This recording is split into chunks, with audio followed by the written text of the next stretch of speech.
Good morning students, कैसे हैं आप सब। देखिए students, today we will start our next topic of this chapter, strategies for enhancement for food production. In this section today we will further discuss about the plant breeding. Okay, in previous lecture we have already studied about the कि हम अपनी crop को कैसे improve कर सकते हैं। जैसे हमारे पास एक क्रॉप है, ठीक है ना। अब इस क्रॉप को हम कैसे इंप्रूव करते हैं और किस पर्पज के लिए इंप्रूव करते हैं। पहला तो टारगेट ये रहता है कि हम इसको इंप्रूव कर सकते हैं, इसमें हम डिसीज रेसिस्टेंस डालते हैं।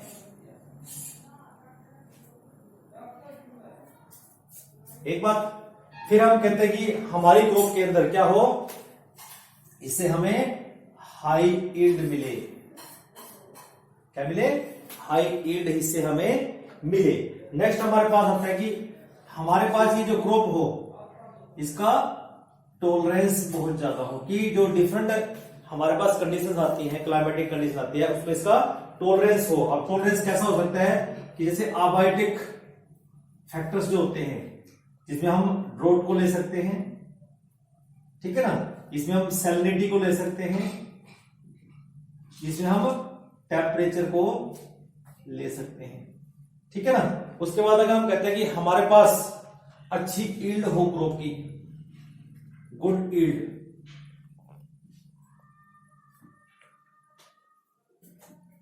एंड गुड क्वालिटी, कि हमारे पास गुड यील्ड हो और साथ साथ उसकी क्वालिटी भी हमारे पास बहुत अच्छी रहे। फिर नेक्स्ट है हमारे पास जो हमारा जो क्रॉप हो वो पैथोजन रेसिस्टेंट हो। कैसा हो?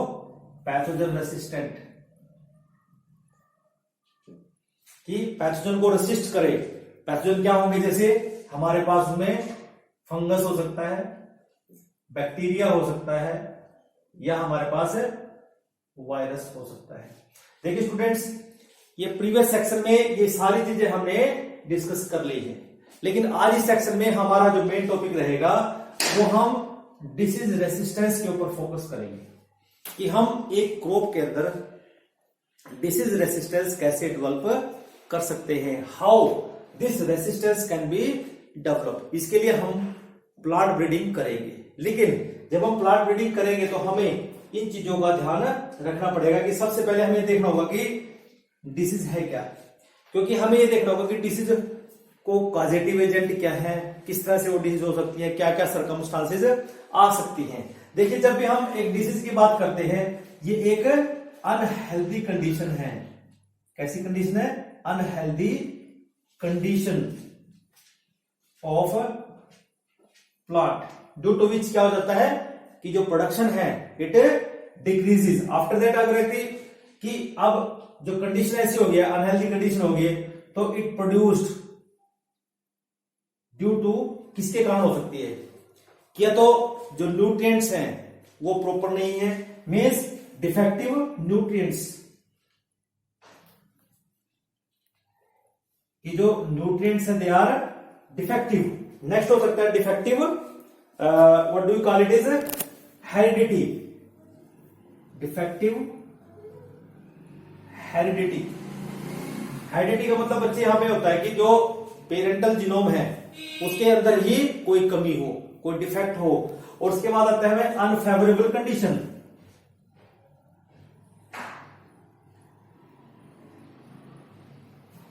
कि हमें कंडीशन प्रॉपर ना मिली। फिर है नेक्स्ट एनवायरमेंटल कंडीशन,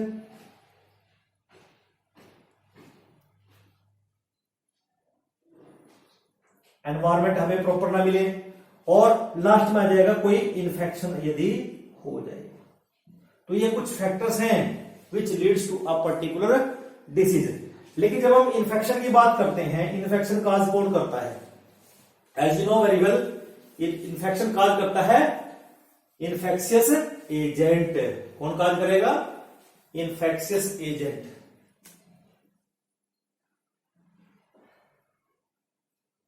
अब जब इन्फेक्शियस एजेंट की बात होती है तो इन्फेक्शियस एजेंट क्या है? यहां पे पैथोजन हो सकता है। क्या है? पैथोजन। ये एक इन्फेक्शियस एजेंट होगा। और पैथोजन हमने आपको भी बताया कि पैथोजन हमारे पास यहाँ बैक्टीरिया भी हो सकता है, वो हमारे पास यहाँ पर वायरस भी हो सकता है, ठीक है, वो हमारे पास यहाँ पर कोई फंगस भी हो सकता है। तो ये हमारे पास अवेलेबल पैथोजन है जिसकी वजह से हमारे पास डिसीज हो सकती है। लेकिन अगर देखा जाए कि एक डिसीज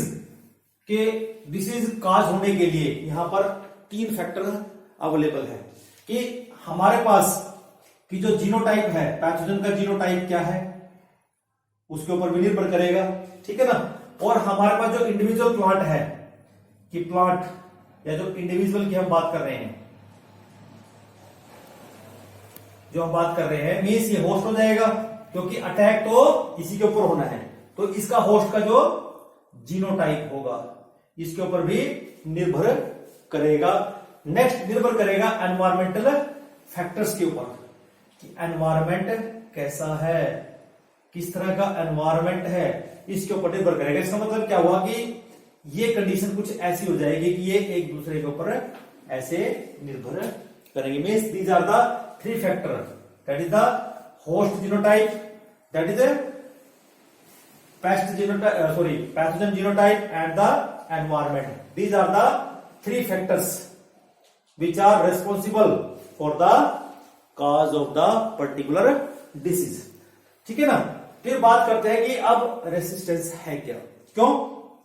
क्योंकि अगर कोई डिसीज होती है और डिसीज के अगेंस्ट अगर प्लांट के अंदर कोई ऐसा जीन प्रेजेंट है जो उसको डिसीज नहीं होने देता, तो उसको हम क्या कहते हैं? रेसिस्टेंस कहेंगे। क्या कहेंगे? रेसिस्टेंस। क्योंकि हमने रेसिस्टेंस ही डेवलप करना है कि अब ये रेसिस्टेंस क्या होगा। अगर इसको हम डिफाइन करें कि रेसिस्टेंस है क्या, देखिए इट इज द एबिलिटी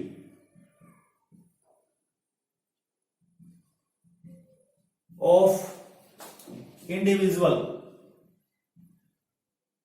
यहां पे क्या है? कोई प्लांट है, टू रेसिस्ट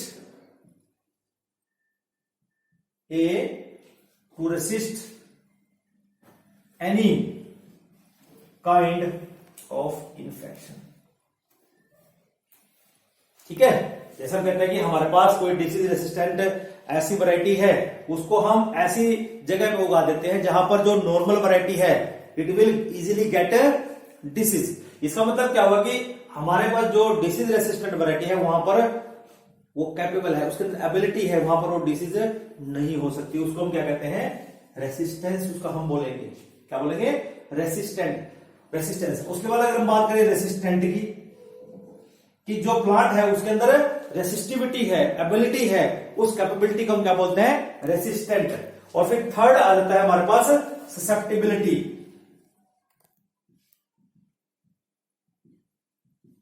ससेप्टिबिलिटी का मतलब होता है कि जिसके अंदर रेसिस्टेंस नहीं है, मीन्स एबिलिटी नहीं है to resist a particular infection और to invade a particular pathogen. That means that particular individual or a particular plant is more susceptible to a particular disease. तो in this way हम यहाँ पे देख सकते हैं कि रेसिस्टेंस, रेसिस्टेंट और ससेप्टिबिलिटी, ये 3 चीजें ऐसी हैं जो हमें यहाँ पर ध्यान रखनी है, ठीक है ना। Before talking about the breeding for disease resistance, we must know about the following things about the pathogen, कि हमारे पास जो डिसीज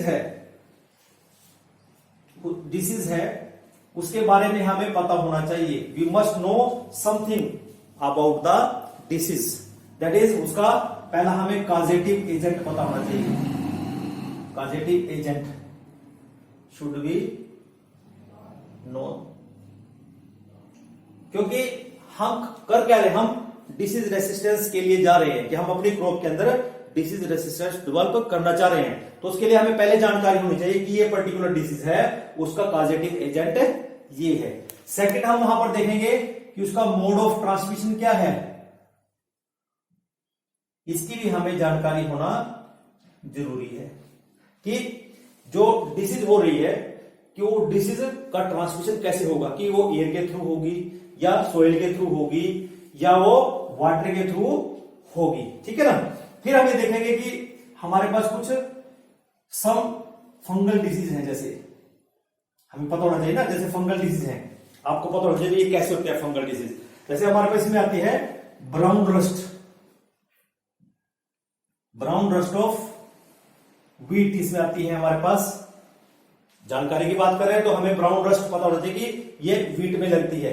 सेकंड हमारे पास है red rot of sugarcane, ये एक डिसीज है।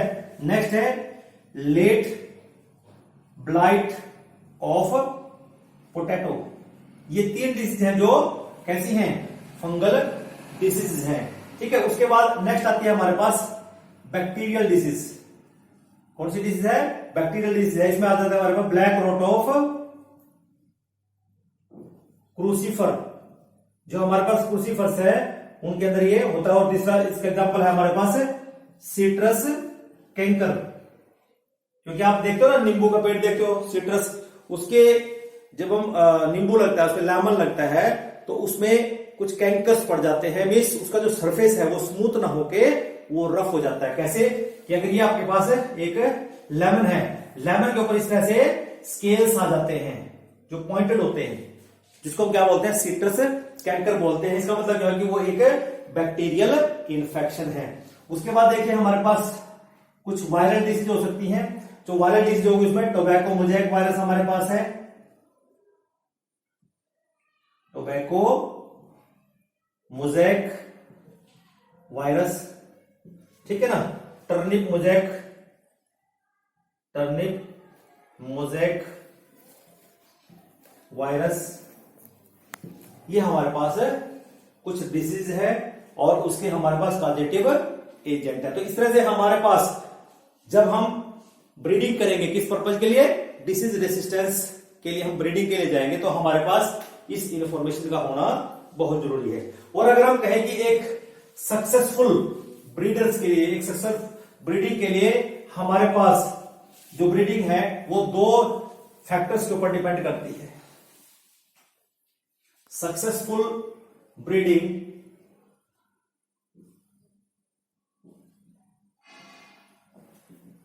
डिपेंड्स मेनली ऑन 2 फैक्टर्स, वो 2 फैक्टर्स के ऊपर डिपेंड करती है, ठीक है ना। उसमें जो पहला फैक्टर आता है कि हमारे पास सोर्स क्या है, किसका, डिसीज रेसिस्टेंस का सोर्स क्या है, means a good source of resistance, हमारे पास अच्छा सोर्स है, गुड सोर्स ऑफ रेसिस्टेंस। इस फैक्टर के ऊपर वो मेनली डिपेंड करता है, ठीक है ना। नेक्स्ट डिपेंडेबल टेस्ट, ए डिपेंडेबल टेस्ट। तो ये 2 ऐसे मेन फैक्टर हैं, अगर हमने इनके ऊपर वर्क कर लिया तो हमारा जो ब्रीडिंग होगा वो सक्सेसफुल होगा, वो बहुत ही अच्छा होगा। अब जरा हम बात कर लेते हैं कि हमारे पास जो हम मेन पॉइंट है हमारा, क्योंकि हम जो सक्सेस करना चाहते हैं कि हमारे पास जो मेथड्स हैं वो ब्रीडिंग के लिए कौन कौन से मेथड होंगे, मीन्स हम मेथड्स ऑफ क्या करना चाह रहे हैं हम, ब्रीडिंग, ठीक है। मेथड्स ऑफ ब्रीडिंग किस पर्पज के लिए, ब्रीडिंग फॉर डिसीज रेसिस्टेंस। अब हम मेथड्स को डिस्कस कर सकते हैं जब हमारे पास इतनी नॉलेज हो गया कि हम करेंगे कैसे, ठीक है ना। इसमें हमारे पास मेनली 2 मेथड आते हैं। पहला मेथड है कन्वेंशनल मेथड, जो हम करते आ रहे हैं, ठीक है ना। दूसरा मेथड है म्यूटेशन ब्रीडिंग। सबसे पहले मैं यहां पे डिस्कस करना चाहूंगा कन्वेंशनल मेथड को। देखिए जो कन्वेंशनल मेथड है, हमने प्रीवियस आपको ब्रीडिंग प्रोग्राम कराया था, उसमें आपको बताया था कि हम करते कैसे हैं। देखिए जब हमें पता है कि हमारे पास हमने पहचान लिया हमारा डिजायर कैरेक्टर हमारे पास होगा कि इस पर्टिकुलर क्रॉप में हमारा डिजायर कैरेक्टर है और इस हमारे डिजायर क्रॉप में हम उस कैरेक्टर को लेके आना चाहते हैं। इसका मतलब हमने क्या किया, वहां पे हमने इकट्ठा किया वेरिएबिलिटी को, मीन जो जर्म प्लाज्म था उसको इकट्ठा किया। लेकिन हम यहां पर क्या करेंगे, सिलेक्शन। सबसे पहला पॉइंट इसमें क्या करेंगे, selection and screening for disease resistant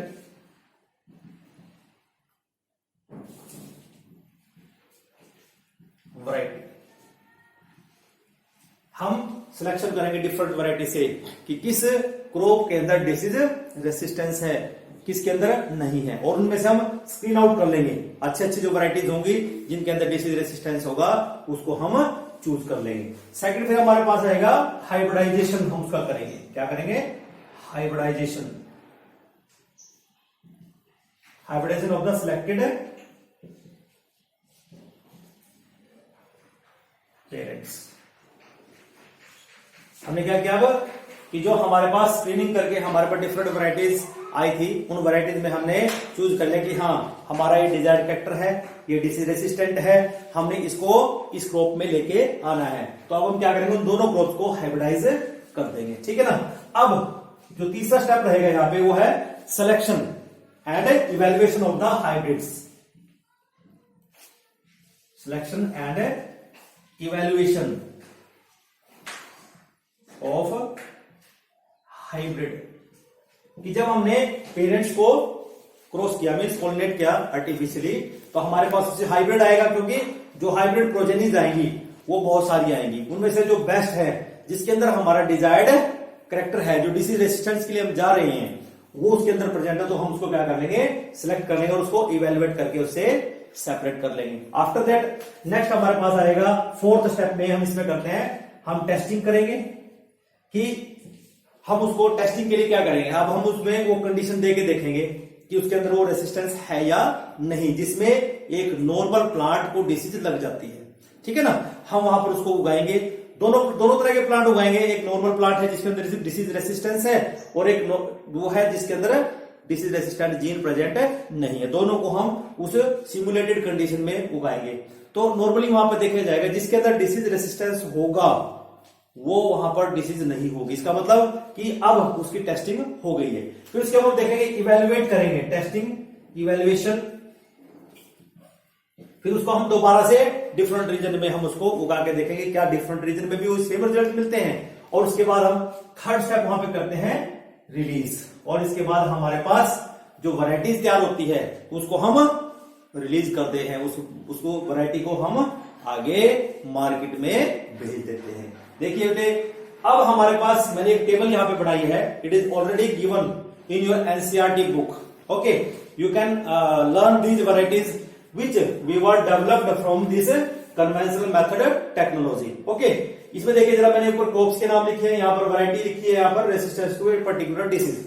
इसमें क्या देखिए आप कि व्हीट है, व्हीट की जो हमारे पास वैरायटी है हिमगिरी, इसमें हमने डिसीज रेसिस्टेंस डेवलप किया by the conventional method is leaf and strip rust के लिए एंड हिल बर्ट के लिए हमने इसमें किया। दूसरा है हमारे पास ब्रासिका, जिसका हमारे पास वैरायटी है पूसा स्वर्णिम। ओके, और यहां पर इसमें आता है व्हाइट रस्ट के लिए हमने इसको डिसीज रेसिस्टेंट बनाया। काउपी पूसा कोमल हमारे पास है, जिसको हमने बैक्टीरियल जो ब्लाइट हमारे पास थी उसके लिए हमने इसको डिसीज रेसिस्टेंट बनाया है बाय दिस कन्वेंशनल मेथड। उसके बाद हमारे पास है चिली, मिर्ची आप खाते हो, पूसा सदाबहार, चिली मोजैक वायरस को हमने इसे डिसीज रेसिस्टेंट बना दिया। टोबैको मोजैक वायरस से हमने इसको डिसीज रेसिस्टेंट बना दिया। लीफ कर्ल से हमने डिसीज रेसिस्टेंट इसको बना दिया by this conventional method. After that cauliflower की जो हमारे पास दो वैरायटीज हैं, पूसा शुभ्रा एंड पूसा स्नोबॉल, इसमें हमने क्या किया है कि इसको डिसीज रेसिस्टेंट बना दिया black rot, curl blight and black rot के। तो इस तरह से बेटे हमने जो कन्वेंशनल मेथड था उससे हमने इस तरह से ये डिफरेंट वैरायटीज हमने डेवलप की है। तो नेक्स्ट हमारे पास आता है म्यूटेशन ब्रीडिंग।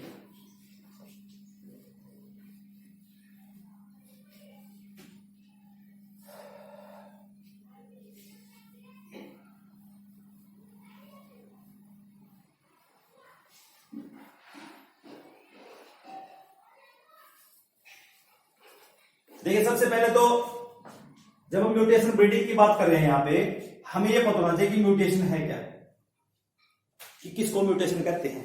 देखिए बच्चे कि म्यूटेशन एक ऐसा चेंज है जो सडन आता है, ठीक है ना, it is a sudden change, और you can say it is inheritable, क्योंकि जब जीन में चेंज आएगा, जेनेटिक चेंज आएगा तो इनहेरिटेबल होगा ही होगा। तो इसका मतलब कोई भी स्पीसीज हो, अगर उसमें कोई म्यूटेशन आए, सडन आ जाए, ये ऑटोमेटिक भी होता है और इसको हम इंड्यूस भी कर सकते हैं, दोनों तरीके हैं। इसलिए हम आज यहां पर पढ़ेंगे कि हम इसको इंड्यूस करके देखेंगे, उसको हम म्यूटेशन ब्रीडिंग या इंड्यूस्ड म्यूटेशन ब्रीडिंग का हम नाम देंगे। लेकिन म्यूटेशन का मतलब क्या हुआ कि it is a sudden and inheritable change, inheritable change, ठीक है ना, which make plant disease resistant, और you can say change the characteristic of organism और प्लांट, उसको हम क्या कहते हैं, म्यूटेशन कहते हैं, ठीक है ना। जब हम म्यूटेशन की बात करते हैं कि म्यूटेशन कैसे आ सकती है, अब म्यूटेशन आने के 3 तरीके हमारे पास हैं कि म्यूटेशन 3 तरीके से आ सकती है। पहला तरीका कि how mutation occur, mutation can be induced. अब इंड्यूस कैसे हो सकती है, या तो हम change in base sequence of genes, कि जो जीन्स है उनकी बेस सीक्वेंस में ही चेंज कर दिया जाए, ऐसे आ सकती है। दूसरा है हमारे पास क्रोमोजोम स्ट्रक्चर में चेंज आ जाए, क्रोमोजोम स्ट्रक्चर चेंज हो जाए, चेंज इन क्रोमोजोम स्ट्रक्चर। या तीसरा है चेंज इन क्रोमोजोम नंबर। तो ये 3 तरीके हमारे पास हैं जिसकी वजह से यहां पर म्यूटेशन आ सकती है, कि या तो कोई जो बेस सीक्वेंस है जिनकी उसी में बदलाव आ जाए, ठीक है, तब वहां पर म्यूटेशन आ सकती है, या क्रोमोजोम स्ट्रक्चर में चेंज आ जाए तब म्यूटेशन हो सकती है, जब या फिर क्रोमोजोम नंबर ही बदल जाए, जैसे हम नॉर्मली कहते हैं कि डिप्लोइड होते हैं, वो ट्रिप्लोइड हो जाए, टेट्राप्लोइड हो जाए, पेंटाप्लोइड हो जाए, इन दैट वे कि एक सेट से ज्यादा वहां पर आए, उसको हम क्या कहेंगे, क्रोमोजोम नंबर में बदलाव आना, उसमें इंक्रीज होना, इसको हम पॉलीप्लोइडी का नाम देते हैं, ठीक है ना। अब बात आती है कि अब इन चेंजेस को हम ला कैसे सकते हैं, कि how these mutation can be induced, how these mutation can be induced. इनको इंड्यूस कैसे करें, इंड्यूस करने का क्या तरीका रहेगा। 2 तरीके हैं, या तो हम केमिकल से ट्रीट कर दें, या कोई हम रेडिएशन से उसको एक्सपोजर दे दें ऑर्गेनिज्म को। तो पहला तरीका हमारे पास है by the use of chemical, जैसे हमारे पास हम इस्तेमाल करते हैं यहां पे एनिलीन का, ठीक है ना। दूसरा तरीका है जिसको हम बोलते हैं bye radiation, by use of radiations. अब रेडिएशन क्या है आपके पास, अल्फा रेज आपके पास है, गामा रेज आपके पास है, ठीक है ना, यूवी रेडिएशन आपके पास है, ठीक है ना। तो इसका मतलब क्या हुआ कि हमारे पास ये ऐसे म्यूटाजन है, म्यूटाजन का मतलब क्या हुआ कि ये ऐसे म्यूटाजन है जो अगर हम एक्सपोजर इनका क्रॉप को कर दें तो वो उसके या तो जीन सीक्वेंस में चेंज ला देगा, या क्रोमोजोम स्ट्रक्चर में चेंज ला देगा, या change in chromosome number. Okay, तो अगर हम केमिकल का इस्तेमाल कर रहे हैं तो उनको हम क्या कहते हैं, केमिकल म्यूटाजन। क्या बोलेंगे, केमिकल म्यूटाजन। इसका मतलब क्या होगा कि if we are inducing mutation with the help of the chemical that is aniline, then this kind of mutation is called a chemical induced mutation. Okay, and second one is called radiation, means physical mutagen, इनको हम बोलते हैं, क्या बोलेंगे, physical mutagen, यहां पर mutation हम इसलिए कहते हैं कि ये एक ऐसे सब्सटेंसेज हैं जिसकी हेल्प से हम किसी भी प्लांट के अंदर म्यूटेशन ला सकते हैं, और वो म्यूटेशन हमारे लिए फेवरेबल हो तब हम उसको रखेंगे। अगर कोई ये भी नहीं होता कि हर बार हम म्यूटेशन करें और म्यूटेशन हमेशा पॉजिटिव आए, इट इज नॉट पॉसिबल, ठीक है ना। इट्स जस्ट लाइक कि हमने एक्सपोजर दिया, इट मे कि बेस सीक्वेंस में चेंज आ गया, उसका जो कैरेक्टरिस्टिक में चेंज आया है, it may be disease resistant. हमारे पास इस टेक्निक से कुछ वैरायटीज हैं जो हमने डेवलप की है। Before that you can say discussing about these varieties, we should know कि हम इसको करेंगे कैसे, कि how this induce breeding occurs, how we can do this induce breeding. ठीक है, सबसे पहले तो हम ये करेंगे, सबसे पहला पॉइंट इसमें आएगा कि जो इंड्यूस ब्रीडिंग है, हम क्या करेंगे, induce breeding can be done, induce mutation, induce mutation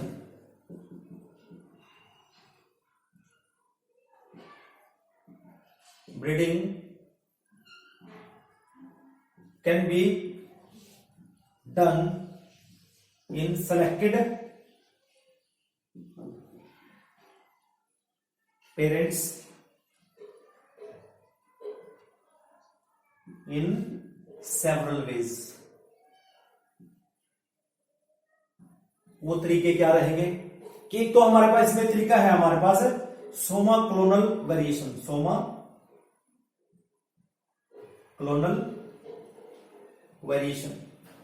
Soma clonal का मतलब होता है कि एक होता है क्लोन, एक होता है सोमा क्लोन। सोमा क्लोन का मतलब होता है जब हम टिश्यू कल्चर करते हैं एंड टिश्यू कल्चर करते टाइम जो वेरिएशन आएंगी उसको हम बोलेंगे सोमा क्लोनल वेरिएशन। दूसरा तरीका है जेनेटिक इंजीनियरिंग,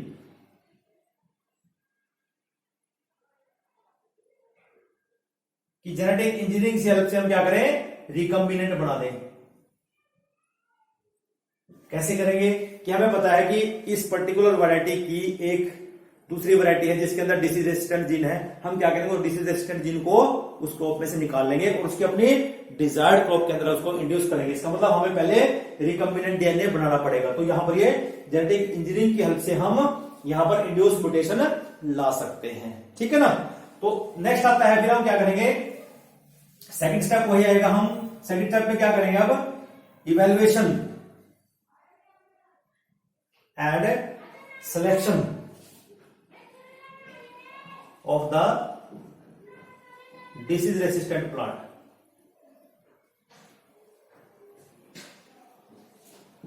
हम उसको सिलेक्ट कर लेंगे और लास्ट में वो ये कि हम क्या करेंगे, उसका टेस्टिंग रिलीज, उसको हम टेस्टिंग और रिलीज कर देंगे। अब देखिए इस मेथड से, इंड्यूस ब्रीडिंग मेथड से मींस हमने इन म्यूटेशंस का प्रयोग करके कुछ वैरायटीज हैं जो हमने डेवलप की हैं। उसमें पहली वैरायटी हमारे पास है, पहली वैरायटी हमारे पास है मूंग बीन, इन मूंग बीन। देखिए हमने एक इसकी ऐसी वैरायटी डेवलप की है, इसको हमने डिसीज रेसिस्टेंट बनाया by the method of this, you can say chemical, by using chemical that is aniline, और you can say by the exposure of the radiation, that is, इसमें हमने क्या किया है, that is yellow mosaic virus, yellow mosaic virus और powdery mildew is introduced with the help of this technique, is introduced with the help of mutation breeding। ठीक है ना, मूंग been में हमने इसको किया। नेक्स्ट आता है हमारे पास भिंडी, दूसरा एग्जांपल है इसका, इन भिंडी। भिंडी का जो साइंटिफिक नेम है वो है एबेल मोस्टस, एबेल मोस्टस एस्कुलेंटस, एस्कुलेंटस, ये इसका साइंटिफिक नेम है। इसमें हमने क्या किया है कि हमने यहां पर इसमें इंट्रोड्यूस किया कि जो यहां पर जो वाइड वैरायटीज हैं, जैसे हमारे पास इन्होंने इसको क्या किया है कि ये एक ऐसी वैरायटी है जिसमें हमने जो मोज़ेक वायरस आता था इसमें भिंडी के अंदर, हमने क्या किया, उस मोज़ेक वायरस को दूर करने के लिए हमने क्या किया कि हमारे पास एक जो वैरायटी थी और एक वाइल्ड वैरायटी थी। मीन्स जो एक वैरायटी, जैसे हमारे पास एक ए वैरायटी है, ठीक है ना, और इसी की एक हमारे पास वाइल्ड वैरायटी है, ठीक है ना। जब हमने इन दोनों को क्रॉस किया, हाइब्रिडाइज किया, तो हमारे पास एक नई वैरायटी आई जिसको हम कहते हैं प्रभानी क्रांति।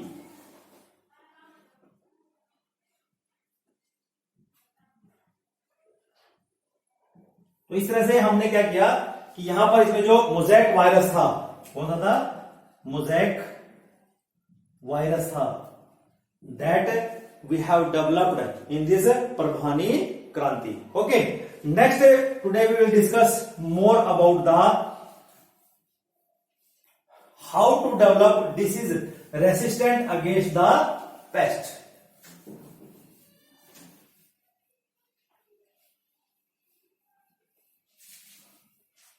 Disease resistant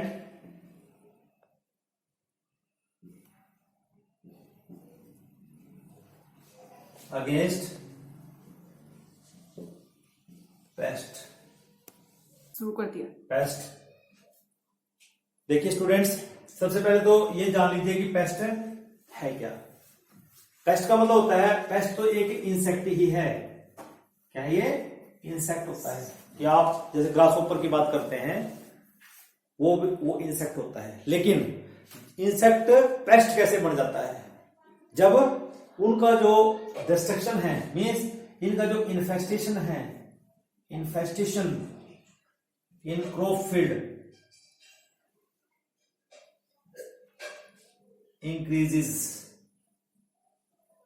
मोर देन 30%, कि जब इनका इन्फेस्टेशन 30% से ज्यादा बढ़ जाए तब इनको हम पेस्ट इंक्लूड करते हैं। इसलिए इसको हम इंसेक्ट पेस्ट के नाम से भी जानते हैं। तो ये सबसे लार्ज डिस्ट्रक्शन यही ग्रुप करता है। फिर बात आती है कि अब ये जो इंसेक्ट रेसिस्टेंस है हम होस्ट के अंदर डेवलप कैसे कर सकते हैं, वो कौन से तरीके होंगे, ठीक है ना। You can say insect resistance क्या है? Insect resistance in host is due to, हम कैसे डेवलप करेंगे? पहला, या हम सिंपल ऐसे कह सकते हैं कि हम ये तो कोई या कैसा करें, बायोकेमिकल चेंज ऐसा कर दें, बायोकेमिकल या फिजियोलॉजिकल कैरेक्टर में कोई चेंज ला दें, फिजियोलॉजिकल कैरेक्टर में चेंज ला दे। किसके? होस्ट के। होस्ट का मतलब क्या है? यहां पे देखिए इंसेक्ट है, किसको प्रोटेक्ट करेगा? होस्ट के। होस्ट का मतलब हमारा जो डिजायर्ड क्रॉप है जिसको हम इंसेक्ट रेसिस्टेंट बनाना चाहते हैं, ठीक है ना। इसमें जो हमारे पास पहला जो कैरेक्टर रहेगा वो है हेरी leaves of the many plants. पहला, फर्स्ट, हेरी लीव्स ऑफ मैनी प्लांट्स। हम क्या करें कि लीव्स को हेरी बना दें। जब हेरी लीव्स हो जाएंगे तो जो इंसेक्ट उसके ऊपर बैठेगा वो उसके सैप को सक नहीं कर पाएगा, ठीक है ना, उसमें से वो नेक्टर को सक नहीं कर पाएगा।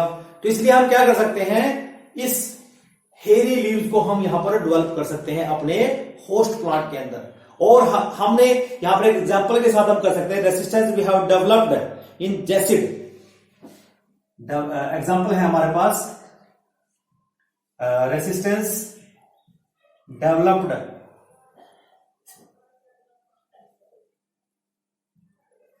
Against jassid in cotton. कि हमने जैसिड, एक पैथोजन है जैसिड, में से एक इंसेक्ट है जिसके खिलाफ हमने रेसिस्टेंस डेवलप कर लिया बाय डेवलपिंग द हेरी leaves in the cotton plant. और दूसरा हमारे पास सिरिल लीफ है। क्या है? सीरियल लीफ के अंदर जो beetle in wheat, cereal leaf beetle के खिलाफ इन वीट।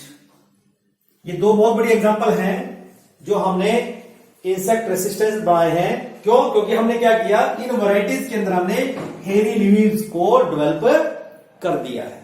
ठीक है ना। दूसरा क्या तरीका हमने अपनाया, दूसरा तरीका है हमने स्टेम को सॉलिड कर दिया, means solid stem in wheat.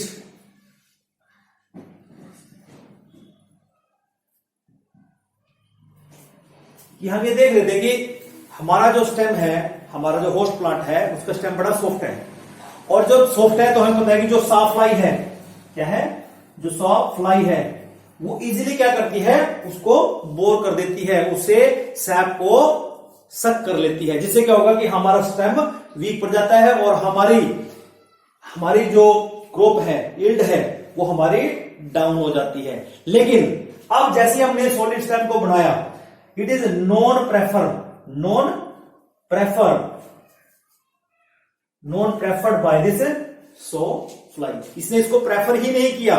और उसके अलावा भी हमारे पास कुछ ऐसे है, जैसे हमने स्मूथ लीव्ड, क्या है, स्मूथ लीव्ड हमने बनाए, and nectarless, smooth levied nectarless हमारे पास वैरायटीज हमने कॉटन की डेवलप की, which do not attract the insect. कि हमने nectarless smooth leaves variety develop की, वैरायटी ऑफ कॉटन हमने डेवलप की। क्योंकि जब देखिए बच्चों, हमारी लीव स्मूथ हो जाएंगी और नेक्टरलेस हो जाएंगी, उनके अंदर कोई मिठास ही नहीं होगी, उनके अंदर नेक्टर ही नहीं होगा, तो वहां पर जो कॉटन के ऊपर लगने वाले जो बॉल वॉर्म होते हैं, कौन से हैं, do not attract ball warm. कि हम देखते हैं कि जब हमारे पास एक ये बॉल लगा, किसका है, ये कॉटन का बॉल है, कॉटन बॉल, कि अगर हमने इसको नेक्टरलेस बना दिया, इसके अंदर कोई टेस्ट ही नहीं है, नेक्टरलेस है, तो अब ये जो बॉल वॉर्म है ये इसको प्रेफर नहीं करेगा, इसलिए ये हमारा जो कॉटन का जो बड होगा या जो बॉल होगा वो सेफ रहेगा। तो in this way, by doing this smooth leaves and nectarless variety of the cotton, we are able to, you can say, resist the bollworm. Next जो हमने चेंज लाया, कि हमने केमिकल में चेंजेस लाए प्लांट्स के। जैसे हम कहते हैं कि लो नाइट्रोजन कंटेंट हमने किया, लो N2 कंटेंट हमने कर दिया, ठीक है ना, और हमने शुगर कंटेंट को कम कर दिया, ठीक है ना। शुगर कंटेंट कम करने के बाद हमने हाई एस्पार्टिक एसिड बना दिया, उसमें एक high aspartic acid, high aspartic acid content को हमने इंक्रीज कर दिया। और किसमें किया, मेज के अंदर, किसके अंदर किया हमने, मेज के अंदर हमने इसको डेवलप किया, जिससे क्या हुआ कि अब इस मेज के अंदर, क्योंकि अब इस मेज के अंदर क्या है कि हमने लो N2 कंटेंट इसमें डेवलप किया, लो शुगर है इसकी स्टेम के अंदर, इसके अंदर, और हाई एस्पार्टिक एसिड कंटेंट है, जिससे क्या होगा कि यहां पर जो मेज स्टेम बोरर है, मेज स्टेम बोरर है, it will not able to affect the maize plant. तो in this way we have, you can say, able to develop a disease resistant against the pest. तो आज के लिए students बस इतना ही हम करेंगे। अगले लेक्चर में हम लेके आएंगे आपके लिए कि हमारे पास जो टिश्यू कल्चर टेक्निक है वो कैसे है, या हमारे पास जो गिवन वैरायटी है उसकी हम क्वालिटी को हम कैसे इंक्रीज कर सकते हैं। क्वालिटी का मतलब है कि हम उसमें प्रोटीन कंटेंट कैसे बढ़ाएंगे, उसे प्रोटीन को हम कैसे एनरिच कर सकते हैं, उसकी क्वालिटी को इंप्रूव कैसे कर सकते हैं। Tissue culture technique, single cell protein हम अगले लेक्चर में डिस्कस करेंगे। आज के लिए बस इतना ही। धन्यवाद। Have a nice day.